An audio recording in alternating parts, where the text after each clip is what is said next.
अस्सलाम वालेकुम my dear student, my name is Zahid Ghulam Rasool and very warm welcome to my YouTube channel chemistry clinic. Student, आज जो हम topic discuss करने लगे हैं उस टॉपिक को हम कहते हैं मास स्पेक्ट्रोमीटर। एक बड़ा ही ज़बरदस्त किस्म का कॉन्सेप्चुअल और मज़े का टॉपिक है और जिसमें भी स्टूडेंट को इंस्ट्रूमेंट इन्वॉल्व होता है और उस इंस्ट्रूमेंट की कोई वर्किंग होती है, वो टॉपिक बहुत ही इंटरेस्टिंग होते हैं। तो मास स्पेक्ट्रोमीटर भी इसी तरह का एक टॉपिक है जिसमें हम एक इंस्ट्रूमेंट की वर्किंग और उसकी कंस्ट्रक्शन को डिस्कस करेंगे। तो सबसे पहले हम बात करते हैं स्टूडेंट, एक्चुअली मास स्पेक्ट्रोमीटर हम किसे कहते हैं। स्टूडेंट, मास स्पेक्ट्रोमीटर एक्चुअली एक डिटेक्टर का नाम है। ये डिटेक्शन के लिए यूज होता है डिफरेंट पर्पसेस के लिए। यहां पे जो हम मास स्पेक्ट्रोमीटर का पर्पस डिस्कस करने लगे हैं कि किस पर्पस के लिए हम मास स्पेक्ट्रोमीटर को यहां पे इस्तेमाल कर रहे हैं, तो स्टूडेंट मास स्पेक्ट्रोमीटर को यहां पे हम इस्तेमाल करने जा रहे हैं to find the exact message of the isotopes, कि किसी भी एलिमेंट के कितने आइसोटोप्स हो सकते हैं और हर आइसोटोप का कितना मास होगा, उसके लिए हम यूज कर रहे हैं यहां पे मास स्पेक्ट्रोमीटर को। वैसे तो स्टूडेंट आइसोटोप्स फाइंड करने के और भी बहुत सारे मेथड्स हैं, और लेकिन हम आज जो डिस्कस करने लगे वो मास स्पेक्ट्रोमीटर है। अब मास स्पेक्ट्रोमीटर में कुछ छोटे छोटे टर्म्स हैं जो आपने अंडरस्टैंड करनी है। मींस हम वर्ड यूज करते हैं मास स्पेक्ट्रोमीटर, हम वर्ड यूज करते हैं मास स्पेक्ट्रोग्राफ। स्टूडेंट याद रखिएगा, मास स्पेक्ट्रोमीटर और मास स्पेक्ट्रोग्राफ ये दोनों ही हमारे पास इंस्ट्रूमेंट्स हैं। मींस जो मैस स्पेक्ट्रोग्राफ या मैस स्पेक्ट्रोमीटर का वर्ड यूज करते हैं स्टूडेंट, ये हम इंस्ट्रूमेंट के लिए तो यूज करते हैं, और मैस स्पेक्ट्रोमीट्री एक्चुअली वो टेक्निक है जिसमें हम इस इंस्ट्रूमेंट को स्टडी करने जा रहे हैं। तो ये आपने डिफरेंस याद रखना है, मैस स्पेक्ट्रोमीटर, मैस स्पेक्ट्रोग्राफ। आप यूं कह लें एक ही इंस्ट्रूमेंट के दो नाम है। मैस स्पेक्ट्रोमेट्री वो टेक्निक होगी, वो केमिस्ट्री की ब्रांच होगी जिसमें हम इसको डील कर रहे हैं, और एक वर्ड हम यूज करते हैं मैस स्पेक्ट्रम। जो ग्राफ बनेगा, जो रिजल्ट आएंगे यहां पे, उसको हम एक ग्राफिकल फॉर्म में रिप्रेजेंट करेंगे, तो उसको हम बोलेंगे मैस स्पेक्ट्रम बोलेंगे। चले, तो स्टूडेंट हमें ये पता लगे कि मैस स्पेक्ट्रोमीटर हम एक्चुअली यूज कर रहे हैं डिफरेंट एलिमेंट्स के जो आइसोटोप्स होते हैं उसको फाइंड करने के लिए हम यूज करते हैं। जैसे कि हम कहते हैं कार्बन के हमारे पास 3 आइसोटोप्स होते हैं, कार्बन 12, कार्बन 13, कार्बन 14। सिमिलरली हम बात करते हैं हाइड्रोजन के 3 आइसोटोप होते हैं, हाइड्रोजन 1, हाइड्रोजन 2, हाइड्रोजन 3। इसी तरह फिर हम उनका नेम भी लिखते हैं, प्रोटियम होता है, ड्यूट्रियम होता है, ट्रिटियम। ये 3 आइसोटोप होते हैं हाइड्रोजन के। तो ये बात हमें कौन बताता है कि किसी भी एलिमेंट के कितने आइसोटोप्स हैं और हर आइसोटोप का कितना कितना मास है। ये बात हमें मास स्पेक्ट्रोमीटर से पता लगेगी। तो मास स्पेक्ट्रोमीटर की कंस्ट्रक्शन और वर्किंग डिस्कस करने से पहले स्टूडेंट हम बात करते हैं इसकी 2 टाइप्स की। तो सबसे पहले जो मास स्पेक्ट्रोमीटर इस्तेमाल होता था वो ऑस्टन मास स्पेक्ट्रोमीटर था, और स्टूडेंट इसको हम यूज करते थे ओनली फॉर गैस सैंपल्स। ठीक है जी, गैस सैंपल के लिए हम इस्तेमाल करते थे ऑस्टन मास स्पेक्ट्रोमीटर को। मींस यहां पे हम उन एलिमेंट्स को एनालाइज नहीं कर सकते थे जो एलिमेंट लिक्विड या सॉलिड फॉर्म में मौजूद होते थे। इसका मतलब है यहां पे वेपोराइजेशन चैम्बर नहीं है। Means no need of vaporization chamber. VC का मतलब स्टूडेंट यहां पे वेपोराइजेशन चैम्बर है। आप वेपोराइजेशन चैम्बर यहां पे इस्तेमाल नहीं करेंगे क्योंकि गैस सैंपल्स हैं। वेपोराइजेशन के लिए नॉर्मली हमें स्टूडेंट जरूरत पड़ती है अगर सैंपल लिक्विड या सॉलिड फॉर्म में अवेलेबल हो। जैसे कार्बन नेचुरली सॉलिड फॉर्म में एग्जिस्ट करता है। अगर हम लिक्विड फॉर्म की बात करते हैं तो ब्रोमीन नेचुरली लिक्विड फॉर्म में एग्जिस्ट कर रहा होता है, आयोडीन नेचुरली सॉलिड फॉर्म में एग्जिस्ट कर रहा होता है। तो एलिमेंट सॉलिड फॉर्म में भी होते हैं, गैसियस फॉर्म में भी होते हैं, लिक्विड फॉर्म में भी होते हैं, और ये हमने डिसाइड करना है कि किस एलिमेंट को एनालाइज करने के लिए, किस एलिमेंट का आइसोटोप डिटरमिन करने के लिए हमने किस इंस्ट्रूमेंट का यूज करना है। फिर स्टूडेंट ऑस्टन मास स्पेक्ट्रोमीटर के बाद हमारे पास आ जाता है डेम्स्टर मास स्पेक्ट्रोमीटर। डेम्स्टर मास स्पेक्ट्रोमीटर में एक खासियत थी स्टूडेंट, इसको हम यूज करते थे for solid, liquid and gas sample were analysed. Means mass spectrometer में जब डेम्स्टर मास स्पेक्ट्रोमीटर हमारे पास आता है तो इसको हम इस्तेमाल करते हैं जी गैस, सॉलिड और लिक्विड, तीनों तरह के सैंपल हम यहां पे एनालाइज कर सकते हैं। मींस थोड़ी सी यहां पे एडवांसमेंट होगी। इसका मतलब ये हुआ स्टूडेंट, यहां पे there is a need of vaporization chamber, means यहां पे वेपोराइजेशन चैम्बर मौजूद होगा, जिसके जरिए हम क्या करेंगे, लिक्विड या सॉलिड में अगर सैंपल मौजूद है तो उसको वेपर फेज में कन्वर्ट करेंगे। हम ये भी डिस्कस करेंगे अभी कि इसको हम वेपर फेज में क्यों कन्वर्ट कर लेते हैं। तो स्टूडेंट ये हमारे पास डेम्पस्टर मास स्पेक्ट्रोमीटर। फिर स्टूडेंट हमारे पास आ जाता है जी मॉडर्न मैस स्पेक्ट्रोमीटर। अच्छा, अब ये जो हमारे पास एक डायग्राम मौजूद है, ये मौजूद है डेम्पस्टर मास स्पेक्ट्रोमीटर की। इसी डेम्पस्टर मास स्पेक्ट्रोमीटर में कुछ चीजें एडवांसमेंट की गई, ऐड की गई। वो क्या थी, आप इसको कह सकते हैं जी डेम्पस्टर मींस जो फीचर डेम्पस्टर में थे उसमें आप ऐड कर दें, क्या ऐड करेंगे आप इसमें ऐड कर देंगे एम्पलीफायर, एम्पलीफायर जो सिग्नल्स को एम्पलीफाई करेगा, प्लस स्टूडेंट इसमें हम ऐड कर देंगे रिकॉर्डर। ठीक है जी, एम्पलीफायर और रिकॉर्डर ऐड कर दिया गया मैस डेम्पस्टर मास स्पेक्ट्रोमीटर में, तो ये चेंज हो गया मॉडर्न मास स्पेक्ट्रोमीटर में। ये एक एडवांसमेंट थी, मींस आप कह लें कि हमने इसको ऑटोमेटिक सिस्टम के साथ अटैच कर दिया, जो एक कंप्यूटराइज सॉफ्टवेयर सिस्टम था। जो भी डाटा हमारे पास आ रहा था उसको एनालाइज करना मजीद आसान हो गया। चलिए जी, हम बात करते हैं इसकी कंस्ट्रक्शन की, स्टूडेंट बात करते हैं, और यहीं पे हम इसके पार्ट्स को भी डिस्कस कर लेंगे कि हमें किन किन पार्ट्स की जरूरत है। सबसे पहले देखिए जी, हम अगर बात करें तो हमारे पास एक सिंपल ग्लास ट्यूब मौजूद है। ठीक है जी, ये जो हमने एक ग्लास ट्यूब बनाई है, एक बैंड फॉर्म में ट्यूब बनाई है, ये ग्लास ट्यूब होती है, और यहां पे वैक्यूम पंप हम इस्तेमाल करते हैं।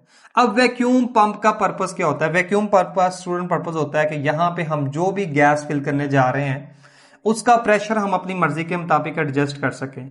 क्योंकि अगर इन डिस्चार्ज ट्यूब में प्रेशर ज्यादा होगा वेपर्स का, या एयर का प्रेशर ज्यादा होगा, जैसे कि हम बात करते हैं discovery of cathode rays and positive raise में, तो पार्टिकल्स की जो एक स्ट्रीम लाइन मूवमेंट है ना, एक स्ट्रेट लाइन मूवमेंट है, उसमें एक हिंड्रेंस, एक रुकावट आ जाती है, जिसकी वजह से हम यहां पे प्रेशर बहुत लो रखते हैं। क्योंकि जो पार्टिकल्स यहां पे जनरेट होते हैं आइंस की फॉर्म में, उनका मास बहुत थोड़ा होता है, बहुत मिनिमम होता है। तो यहां पे अगर एयर का प्रेशर नॉर्मल से ज्यादा होगा तो वो प्रेशर जो होगा उन पार्टिकल्स को स्ट्रेट लाइन मूव करने में एक हिंड्रेंस, एक रुकावट का बाइस होगा। तो सबसे पहला काम तो हमने क्या किया, हमने एक वैक्यूम पंप की मदद से यहां से एयर निकाल दी। फिर हमने देखें स्टूडेंट यहां पे क्या करना है, सबसे पहले यहां पे सैंपल इंजेक्ट किया जाएगा।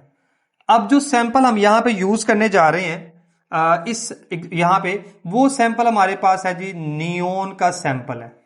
ठीक है, और हम एट द एंड देखेंगे कि नियोन के कितने आइसोटोप हमें मिले। देखिए जी, सबसे पहला काम आप क्या करेंगे, आपने सैंपल को वेपोराइज करना है। ठीक है जी, सबसे जो पहला हमारे पास स्टूडेंट पॉइंट आता है, सबसे पहले नंबर पे वो होता है वेपोराइजेशन चैम्बर। वेपोराइजेशन चैम्बर है, ये सबसे पहली चीज है जो इसमें हम जो है ना वो इंट्रोड्यूस करेंगे। हम सैंपल को वेपर्स में कन्वर्ट करेंगे। स्टूडेंट वेपर्स इसमें इसलिए कन्वर्ट करते हैं, मींस हम उनको इंडिविजुअल मॉलिक्यूल्स में या इंडिविजुअल एटम्स में कन्वर्ट कर लेते हैं, ताकि जब हम उनको आयोनाइज करें तो आयोनाइज करना आसान हो। क्योंकि आयोनाइजेशन में क्या होता है, हम नॉर्मली जो सैंपल लेते हैं वो गैशियस एटम हमारे पास होते हैं, ताकि हम उसको आसानी से आयोनाइज कर सकें। आपने वेपोराइजेशन चैम्बर से गुजारने के बाद सैंपल को वेपर फेज में इंजेक्ट किया, तो हमारे पास जो दूसरा इंस्ट्रूमेंट यहां पे स्टूडेंट, पहला वेपोराइजेशन चैम्बर, दूसरा इसका पार्ट क्या होगा, दूसरा स्टूडेंट हमारे पास प्रोसेस होगा आयोनाइजेशन का। हम क्या करने जा रहे हैं, हम सैंपल को आयोनाइज कर रहे हैं। अब हम आयोनाइज करने के लिए यहां पे क्या यूज करेंगे, यहां पे आयोनाइज करने के लिए हम यूज करते हैं एक बीम ऑफ इलेक्ट्रॉन इस्तेमाल कर रहे हैं हम। ये हमारे पास बीम ऑफ इलेक्ट्रॉन है, मींस आप समझ लें ये एक इलेक्ट्रिसिटी का सोर्स होता है, जहां से आप high energy beam of electrons produce कर रहे होते हैं। और वो बीम ऑफ इलेक्ट्रॉन्स जो होते हैं इस आने वाले सैंपल को ना, अब क्या करेंगे, सैंपल को आयोनाइज कर देंगे। ये हमारे पास जो इसमें से सैंपल गुजरेगा स्टूडेंट, ये सैंपल इसमें से गुजरेगा और वो सैंपल आइंस में कन्वर्ट हो जाएगा। अब आइंस जब स्टूडेंट हमारे पास प्रोड्यूस होंगे तो आइंस पॉजिटिव और नेगेटिव दोनों फॉर्म में प्रोड्यूस हो रहे होंगे। ये बात आपने अपने जहन में रखनी है स्टूडेंट। हमारे पास यहां पे जो आइंस प्रोड्यूस हो रहे होते हैं वो पॉजिटिव और नेगेटिव दोनों फॉर्म में हो सकते हैं।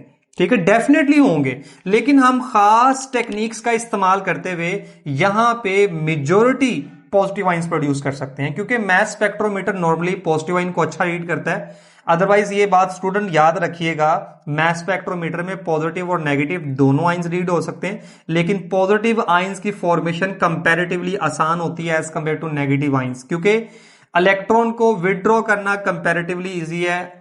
अगर फर्ज करें एक मॉलिक्यूल है, एक स्टेबल शेल है, उसमें एक्स्ट्रा इलेक्ट्रॉन को अकोमोडेट करवाना कंपैरेटिवली मुश्किल हो जाता है। लेकिन यहां पे देखें हमारे पास दोनों तरह के आइंस प्रोड्यूस हुए इस आयनाइजेशन चैम्बर के जरिए। अब हमने चूंकि पॉजिटिव आइंस को रीड करना है तो इसका हमने एक हल तलाश किया, और हल तलाश हमने कैसे किया, हमने यहां पे ना एक जाली इस्तेमाल की जिसको हम कहते हैं, ये हमारे पास है जी नेगेटिव ग्रिड है। एक नेगेटिव जाली, एक नेगेटिव ग्रिड इस्तेमाल की जिसका पर्पस क्या था कि नेगेटिव आइंस को यहीं से रिपेल करके पीछे भेज देना या बाहर निकाल देना, और सिर्फ जो पॉजिटिवली चार्ज आइंस हैं उनको आगे की तरफ ट्रेवल करवाना। ये काम है जी इस नेगेटिव ग्रिड का। अच्छा, नेगेटिव ग्रिड ने क्या किया कि इन पॉजिटिवली चार्ज पार्टिकल्स को अट्रैक्ट किया और इन पॉजिटिवली चार्ज पार्टिकल को सेंड कर दिया है। हमारे पास एक थर्ड यूनिट मौजूद है जिसको हम कहते हैं एक्सेलरेशन प्लेट्स। ये हमारे पास है जी एक्सेलरेटिंग प्लेट्स हैं, या आप यूं कह लें कि ये हमारे पास इलेक्ट्रिक फील्ड है जब हम अप्लाई करने जा रहे हैं। अच्छा स्टूडेंट, ये जो हम वेपर्स यहां पे यूज कर रहे हैं इनका प्रेशर हम एडजस्ट करते हैं 10⁻⁻⁶ टू 10⁻⁷ टोर। हमने इन वेपर्स का प्रेशर एडजस्ट करना है यहां पे मैस स्पेक्ट्रोमीटर में। बीम ऑफ इलेक्ट्रॉन से हमने उन वेपर्स को आयोनाइज किया, पॉजिटिव नेगेटिव आइंस बन गए। नेगेटिव ग्रिड की मदद से हमने नेगेटिव आइंस को पीछे धकेल दिया, पॉजिटिव आइन आगे चले गए।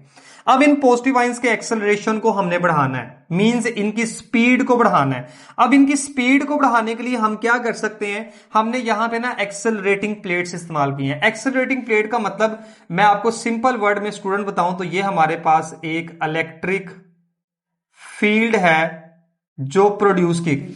अब स्टूडेंट ये जो इलेक्ट्रिक फील्ड हम प्रोड्यूस कर रहे हैं यहां पे इसकी स्ट्रेंथ है 500 से लेके 2000 वोल्ट। हम इस इलेक्ट्रिक फील्ड की स्ट्रेंथ को अपनी मर्जी के मुताबिक एडजस्ट कर सकते हैं। मींस हमारे पास जो सैंपल है हमने देखना है उस सैंपल में जो आइसोटोप प्रोड्यूस हो रही है उनका मास कितना है, क्योंकि अगर आइसोटोप का मास बढ़ता जा रहा है तो उसके अकॉर्डिंग आपको इलेक्ट्रिक फील्ड की स्ट्रेंथ भी चेंज करनी पड़ती है, क्योंकि उनको आपने एक्सेलरेट करना है। अब जब ये हमारे पास पॉजिटिव आइंस एक्सेलरेट होंगे तो वो ये इन स्लिट्स में से पास होंगे, एक स्ट्रेट लाइन मूव करेंगे, इन स्लिट्स में से पास होके स्ट्रेट लाइन मूव करेंगे। तो ये हमारा तीसरा हिस्सा था मैस स्पेक्ट्रोमीटर का जिसको हमने एक्सेलरेटिंग प्लेट्स का या हमने इलेक्ट्रिक फील्ड का नाम दिया। और अगेन याद रखिएगा चूंकि हम पॉजिटिव पार्टिकल्स को आगे लेके आ रहे हैं तो ये जो एक्सेलरेटिंग प्लेट होंगी डेफिनेटली ये नेगेटिवली चार्ज होंगी ताकि इन पॉजिटिव पार्टिकल्स को स्ट्रांगली अट्रैक्ट कर सके। अब जितनी इलेक्ट्रिक फील्ड की स्ट्रेंथ आप बढ़ाते जाएंगे इन पॉजिटिव पार्टिकल की जो स्पीड है, इनका जो एक्सेलरेशन है, इनकी जो वेलोसिटी है वो बढ़ती जाएगी। ठीक है जी। अब इन्होंने एंटर होना है एक चौथे हिस्से में। एक्सेलरेटिंग प्लेट के बाद हमारे पास एक फोर्थ पॉइंट आएगा जिसका नाम हमने रखा हुआ जी, हमने यहां पे अप्लाई किया मैग्नेटिक फील्ड। इसी मैग्नेटिक फील्ड को हम कहते हैं डिफ्लेक्शन ऑफ आइंस भी कहते हैं। अब स्टूडेंट मैग्नेटिक फील्ड के रोल को आपने समझना है। मैंने यहां पे दो मैग्नेट बनाए और ये देखें, ये जो हमारे पास पॉजिटिव आइंस आ रहे हैं यहां से यूं गुजर रहे हैं। ठीक है जी।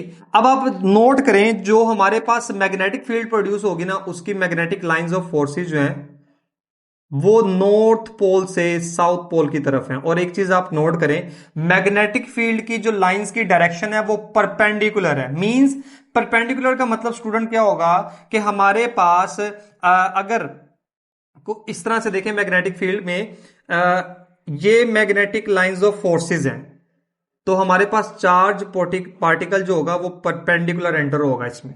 जब ये परपेंडिकुलर चार्ज पार्टिकल एंटर होगा तो ये मैग्नेटिक फील्ड में सर्कुलेट करना शुरू कर देगा, एक सर्कुलर पाथ में मूव करेगा। अब वो सर्कुलर पाथ में जब मूव करेगा तो उसकी मूव करते हुए की स्पीड और उस सर्कुलर पाथ का जो रेडियस है वो डिपेंड करेगा इस मैग्नेटिक फील्ड की स्ट्रेंथ पे और इलेक्ट्रिक फील्ड की स्ट्रेंथ के ऊपर डिपेंड करेगा। और ये मैग्नेटिक फील्ड क्या करेगी, इन चार्ज पार्टिकल्स को डिफ्लेक्ट करेगी और डिफ्लेक्शन के बाद ये चार्ज पार्टिकल जाके फॉल करेंगे इस डिटेक्टर यानी कि इलेक्ट्रोमीटर के ऊपर जाके। ये हमारे पास जो ना एक नेक्स्ट पार्ट आ गया है जिसको हमने नाम दिया है, इसको हम स्टूडेंट बोलते हैं आइन कलेक्टर कहते हैं। ये हमारा एक पांचवां हिस्सा है इसका मैस स्पेक्ट्रोमीटर का, और इसी को हम इलेक्ट्रोमीटर भी कहते हैं, इलेक्ट्रोमीटर भी हम इसी को बोलते हैं। मींस जो चार्ज पार्टिकल इस मैग्नेटिक फील्ड में से गुजर के आएंगे उनकी डिफ्लेक्शन होगी, और डिफ्लेक्शन के नतीजे में क्या होगा, हमारे पास यहां पे आइसोटोप देखें 20, 21, 22 ये रीडिंग शो कर रहा है हमारे पास इलेक्ट्रोमीटर। ये जो हमारे पास नियोन सैंपल आया इसके 3 आइसोटोप हैं, isotope number 20, 21 and 22। Magnetic field में ये चार्ज पार्टिकल डिफ्लेक्ट किस पे हो रहे हैं, किस बेस पे हो रहे हैं, ये अब बड़ी इंपॉर्टेंट बात है स्टूडेंट। ये जो चार्ज पार्टिकल मैग्नेटिक फील्ड में डिफ्लेक्ट होते हैं, ये डिफ्लेक्ट हो रहे हैं on the basis of their mass to charge ratio. Means isotope अपने मास टू चार्ज रेशियो की बेस पे डिफ्लेक्ट होंगे और उनको डिटेक्टर की मदद से डिटेक्ट किया जाएगा। मींस जो हमारे पास आइन कलेक्टर है जिसको हम इलेक्ट्रोमीटर कह रहे हैं। अब हमने इसका मैथमेटिकल रिलेशनशिप पढ़ना है। Mass to charge is directly proportional to h square r square over 2e। अब ये जो मैथमेटिकल रिलेशनशिप है जिसमें हम आइसोटोप को सेपरेट कर रहे हैं on the basis of their mass to charge ratio, हमने इस मैथमेटिकल फॉर्मूले को जरा अंडरस्टैंड करना है। तो देखिएगा यहां पे हमारे पास m जो है ये मास को रिप्रेजेंट कर रहा है, मास ऑफ आइसोटोप आप कह लें, या जो हम आइन इस्तेमाल कर रहे हैं आप उसकी बात भी कर सकते हैं। E जो है स्टूडेंट ये चार्ज होगा, चार्ज ऑन पार्टिकल। मींस हमारे पास ये जो पॉजिटिव पार्टिकल्स आ रहे हैं उसके ऊपर चार्ज। H स्टूडेंट हमारे पास जो है ये स्ट्रेंथ है, स्ट्रेंथ ऑफ मैग्नेटिक फील्ड, मैं इसको MF से रिप्रेजेंट कर रहा हूं। और R स्टूडेंट हम बोलते हैं रेडियस को, रेडियस ऑफ सर्कुलर पाथ। ठीक है, जो हमारे पास चार्ज पार्टिकल एक सर्कल में ऐसे मूव कर रहे हैं स्टूडेंट, ये उसका रेडियस होगा। अब इसके बारे में हम कुछ डिस्कस करते हैं। अभी ये रेडियस को हम किस तरह से चेंज कर सकते हैं। और कैपिटल E स्टूडेंट रिप्रेजेंट कर रहा है स्ट्रेंथ ऑफ इलेक्ट्रिक फील्ड, इसको मैं EF से रिप्रेजेंट कर रहा हूं। ये तो इस फॉर्मूले की डिस्क्रिप्शन होगी। अब स्टूडेंट अगर इस फॉर्मूले को हम देखें गौर से तो हमें एक चीज नजर आ रही है कि इस मास टू चार्ज वैल्यू का रेडियस और मैग्नेटिक फील्ड के साथ डायरेक्ट रिलेशन है, और इलेक्ट्रिक फील्ड के साथ क्या है, इनवर्स रिलेशन। लेकिन यहां पे एक और बात बड़ी इंपॉर्टेंट, रेडियस का मैग्नेटिक फील्ड से अगर हम रिलेशन देखें तो मैग्नेटिक फील्ड और रेडियस का इनवर्स रिलेशन बनेगा। जब भी दो वैल्यूज मल्टीप्लाई हो रही हो स्टूडेंट और वो किसी कांस्टेंट क्वांटिटी के इक्वल हो तो उनका हमेशा इनवर्स रिलेशन है। मींस अगर हम मैग्नेटिक फील्ड की स्ट्रेंथ को बढ़ाएंगे तो रेडियस ऑफ सर्कुलर पाथ बढ़ जाएगा।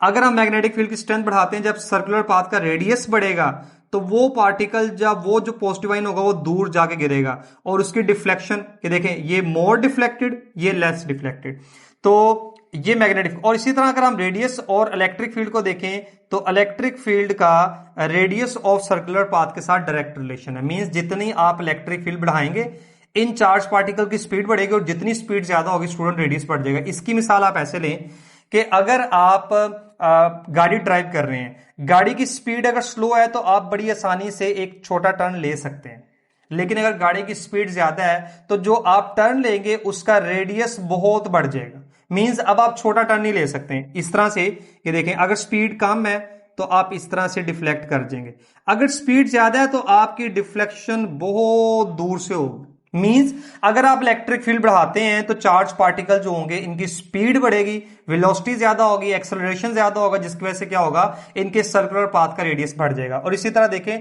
मैग्नेटिक फील्ड की स्ट्रेंथ अगर ज्यादा है तो डिफ्लेक्शन भी ज्यादा होगी और रेडियस स्मॉल हो जाएगा, फौरन डिफ्लेक्ट।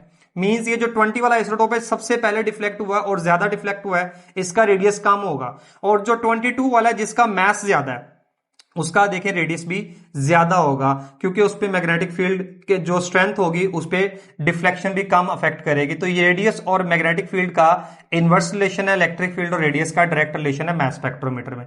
अच्छा देखें, अब आयन कलेक्टर ने इसको कलेक्ट कर लिया। जब आयन कलेक्टर जो है इन सारे सिग्नल्स को कलेक्ट करेगा, ये सिग्नल्स आते हैं इलेक्ट्रिक सिग्नल्स की फॉर्म में आते हैं। इन इलेक्ट्रिक सिग्नल्स को एम्पलीफायर जो ना वो रिसीव करेगा, इलेक्ट्रोमीटर के बाद एम्पलीफायर में जाएंगे, एम्पलीफायर इन सिग्नल्स को एम्पलीफाई कर देगा, मींस इनको जरा बढ़ा के ग्राफ में शो करेगा। क्योंकि अगर ये सिग्नल्स को हम देखें, इस करंट को देखें, तो ये बड़ा माइन्यूट करंट होता है, बहुत थोड़ा सा करंट होता है। और इलेक्ट्रोमीटर की खूबी ये होती है कि इसमें बड़ी सेंसिटिव सी मटेरियल लगे होते हैं जो इन सिग्नल्स को, वीक सिग्नल्स को कैप्चर करते हैं।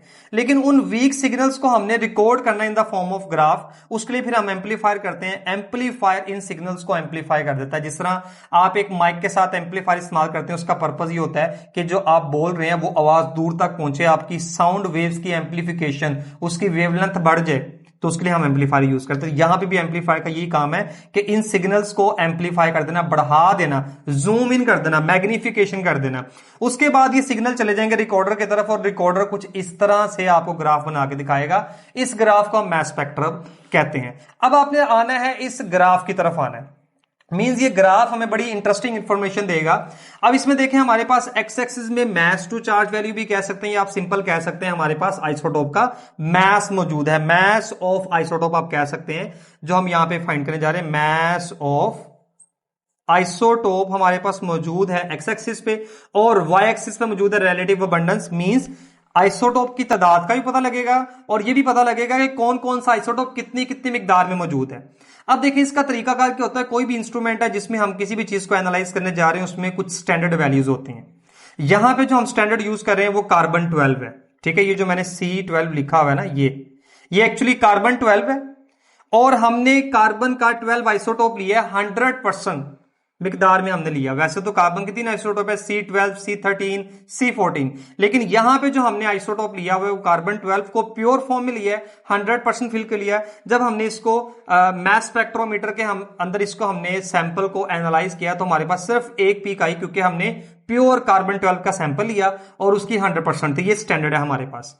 अब जो भी सैंपल हम एनालाइज करेंगे, इसका जब डाटा हमारे पास शो होगा स्टूडेंट, तो वो इसी ग्राफ की फॉर्म में शो होगा। और हमें ना इस ग्राफ में कुछ ऐसी लाइंस मिलेंगी इस तरह से, ये इस ग्राफ में हमें कुछ ऐसी लाइंस मिलने वाली हैं इस तरह से। इन तीन बातों का मतलब है, तीन हमें पीक्स मिली यहां पे, एक 20 पोजीशन पे मिली, एक 21 पोजीशन पे मिली, एक 22 पोजीशन पे मिली, ठीक है जी।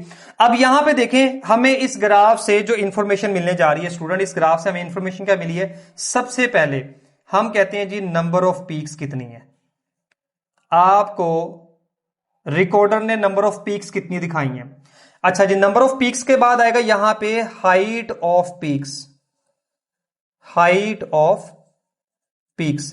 ये जो पीक्स बनी है इनकी हाइट कितनी है, ठीक है जी। Number of peaks, height of peaks हमारे पास आ जाएगी, और तीसरी बात होगी पोजीशन ऑफ पीक्स, कि ये पीक्स किस किस जगह पे ग्राफ में मौजूद है।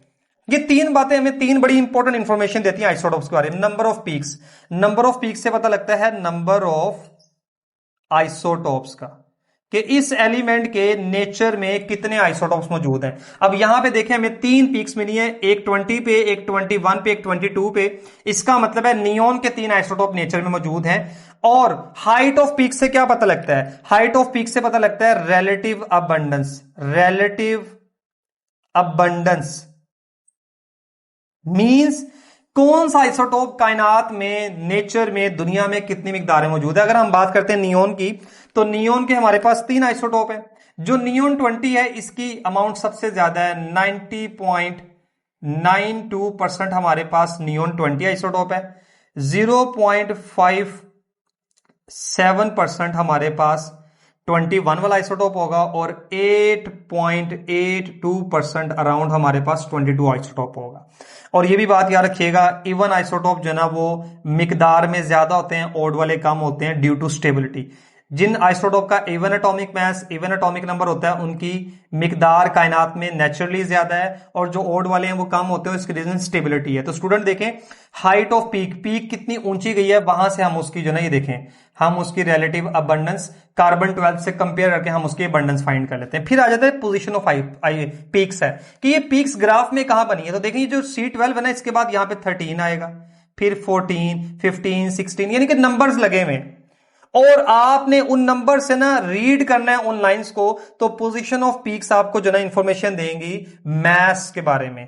यहां पे हमें मैस ऑफ आइसोटोप के बारे में हमें जो इंफॉर्मेशन मिलेगी स्टूडेंट, वो मिलेगी हमें इन ग्राफ में मौजूद जो पीक्स हैं इनकी पोजीशन से। तो तीन बातें, नंबर ऑफ पीक्स जितनी होंगी उतने आइसोटॉप्स हैं। किसी ग्राफ में अगर आपको 2 पीक्स नजर आ रही हैं तो उसका मतलब 2 आइसोटॉप हैं, और 2 आइसोटॉप नॉर्मली क्लोरीन और ब्रोमीन के होते हैं। हमारे पास कुछ ऐसे एलिमेंट भी होते हैं जिनके आइसोटॉप जो हैं वो एक एक होते हैं, जैसे कि हमारे पास फ्लोरीन है, आयोडीन है, गोल्ड है, आर्सेनिक, ये वो एलिमेंट है जिनके आइसोटॉप जो हैं वो तादाद में एक होते हैं, और इनको हम मोनो आइसोटॉपिक एलिमेंट कहते हैं। और एक्चुअली होता ये है कि आइसोटॉप एक से ज्यादा हो सकते हैं, स्टेबल वन एक होता है हमारे पास।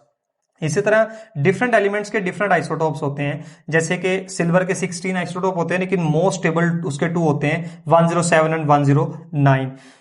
मोस्ट आप कह लें कि जो नंबर ऑफ आइसोटॉप्स मौजूद है एलिमेंट्स के, वो जीनोन के आप कह सकते हैं 36 के करीब होते हैं, सीजियम के भी 36 के करीब आइसोटॉप होते हैं।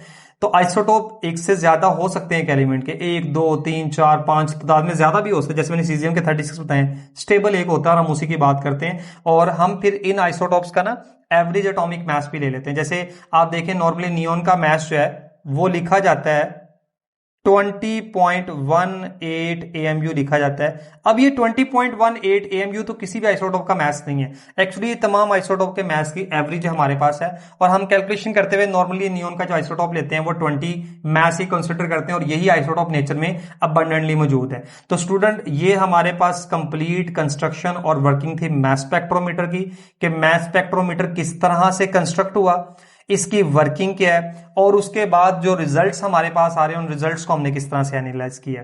तो याद रखिएगा इसके जो पार्ट्स हैं उसमें वेपोराइजेशन चैम्बर मौजूद है, वेपर्स में कन्वर्ट किया जाता है, वेपर्स का प्रेशर पता होना चाहिए आपको। आयनाइजेशन चैम्बर की आप हेडिंग बनाएंगे, इसकी थ्योरी लिखेंगे कि आपने सैंपल को किस तरह से आयोनाइज किया, आपने high energy beam of electron use की, फिर आपने नेगेटिव ग्रिड का इस्तेमाल करके नेगेटिव आइंस को यहां पे रोका, पॉजिटिव आइंस को आगे अट्रैक्ट करवाया। इसका पर्पस बता चुका मैं आपको। तीसरे नंबर पे हमने यूज किए एक्सेलरेटिंग प्लेट, जिनको हम इलेक्ट्रिक फील्ड का नाम दे रहे हैं। ये आपकी थर्ड हेडिंग बन जाएगी, और इसमें 500 से लेकर 2000 वोल्ट तक हम इलेक्ट्रिक करंट जो है वो यूज कर सकते हैं। हम चार्ज पार्टिकल्स को जब एक्सेलरेट कर लेते हैं, उनको स्पीड अप कर लेते हैं, तो हमारे पास एक चौथा पॉइंट आ जाता है मैग्नेटिक फील्ड का। फोर्थ हेडिंग आपकी जो ना वो लॉन्ग क्वेश्चन में मैग्नेटिक फील्ड बनेगी, और उसमें आपने बिहेवियर देखना है। याद रखिएगा मैग्नेटिक फील्ड हमेशा परपेंडिकुलर होती है, मींस आप यूं समझें कि अगर ये हमारे पास एक चार्ज पार्टिकल का डायरेक्शन है ना, तो मैग्नेटिक फील्ड यूं आ रही है ऊपर से नीचे की तरफ, ठीक है। और इसी वजह से ये चार्ज पार्टिकल जो है ना इस तरह से मूव करना शुरू करता है एक सर्कुलर पाथ में, और यही बिहेवियर होता है मैग्नेटिक फील्ड का, कि मैग्नेटिक फील्ड जो है वो चार्ज पार्टिकल्स को एक सर्कुलर पाथ में मूव करवाती है। मैं बड़ा लिमिटेड रह के यहाँ पे मैग्नेटिक फील्ड के बिहेवियर को एक्सप्लेन कर रहा हूं। अगर आप अलग से मैग्नेटिक फील्ड और चार्ज पार्टिकल के डिफ्लेक्शन को देखें तो वो एक अलग से सिनेरियो है कि वो चार्ज पार्टिकल किस डायरेक्शन में एंटर हो रहा है। वो परपेंडिकुलर एंटर हो रहा है तो उसका डिफ्लेक्शन किस तरह से होगी। अगर वो परपेंडिकुलर एंटर नहीं हुआ, अलोंग द प्लेन एंटर हो गया है, तो उसकी डायरेक्शन क्या होगी। ये सारी चीजें अलग अलग से जो है इसमें डिस्कस की जाती हैं। और अगर आप मैग्नेटिक फील्ड और डिफ्लेक्शन ऑफ चार्ज पार्टिकल को डिस्कस करते हैं फिजिक्स में, तो स्टूडेंट वहां पे आपको ज्यादा अच्छी मतलब डिटेल अलग से मिलेगी स्पेसिफिकली मैग्नेटिक फील्ड के बिहेवियर के बारे में। हम यहां पे सिर्फ मैग्नेटिक फील्ड का रिस्पॉन्स देख रहे हैं इस मास स्पेक्ट्रोमीटर के लिहाज से। तो देखिए मैग्नेटिक फील्ड ने क्या किया, इन चार्ज पार्टिकल को डिफ्लेक्ट किया। नेक्स्ट हमारे पास इलेक्ट्रोमीटर मौजूद था, आयन कलेक्टर, जिसने इसको रिसीव किया इलेक्ट्रिक सिग्नल्स को जो कि बहुत वीक थे। तो हमने क्या किया, हमने कुछ मॉडिफिकेशन की, डेम्स्टर मास स्पेक्ट्रोमीटर में एम्पलीफायर लगाया जिसने सिग्नल्स को एम्पलीफाई कर दिया, और उसके बाद रिकॉर्डर ने रिकॉर्डेड फॉर्म में हमारे पास तमाम डाटा यहां पे ला कर रख दिया, और हमने उसको एनालाइज किया, और हमारे पास ये 3 इंफॉर्मेशन आ गई। स्टूडेंट बड़ा ही मजे का और इंटरेस्टिंग सा टॉपिक था। उम्मीद करता हूं कि आपने इसको अच्छे से अंडरस्टैंड किया होगा। स्टूडेंट अपना बहुत सारा ख्याल रखिएगा। इंशाल्लाह नेक्स्ट वीडियो में आपसे मुलाकात होगी एक नए टॉपिक के साथ, नए लेक्चर के साथ। तब तक अपना बहुत सा ख्याल रखिएगा स्टूडेंट, दुआओं में याद रखें। अल्लाह ताला आपका हामी और नासिर हो।